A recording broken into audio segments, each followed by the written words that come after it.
পরে এখন ইকসুন তোমরা ঠিক মতো ইকসি ম্যাডাম খাওয়াই দিছি তোরা মনে আছে কিতা তোরা ইকসো তাহলে তোরা একটা কিতা লাগি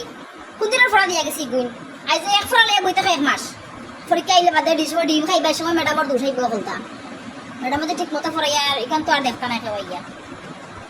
রচনা কি ইকসুত নেই দেখি কোথায় রচনা কো কোথায় কোন রচনা কইতাম ম্যাডাম গরুর রচনা কো কইলাম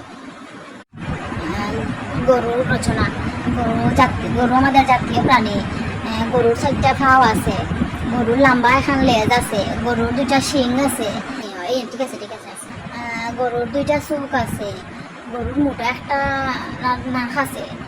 এর বাদে গরুর দাঁত আছে জিব্রা আছে এরপরে গরুর দোকান খান আছে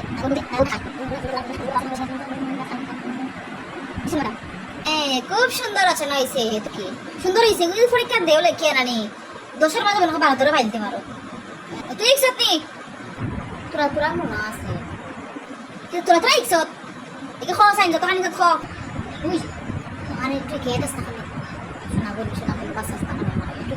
কোনটা থেকে বানাতে কি আমি কিতা কইতাম আচ্ছা তুইও বলিস আমি গরু যাবইছি না গরু জায়গা তুই যেটা হইবে ম্যাডাম ওটা লাগাই দিছি বুঝি ও ইগু তো ফার্মুলা সুজানি মানে আগে হইতে লাগলা সুজা গেম ফার্ম তুই কয় দলা না গেম নাম পারি না তুই বাবা লইয়া রচনাটা কোসাই বাবা রচনা বাবা আমাদের জাতীয় প্রাণী বাবার 4টা ঠ্যাং আছে 2টা শিং আছে 2টা কান আছে 2টা চোখ আছে বড় একটা নাক আছে গীতে কিতা হইবে কি হ্যাঁ বাবা দুধ দে বাবা গাছ তোরে মতাই কেছিলাম ম্যাডাম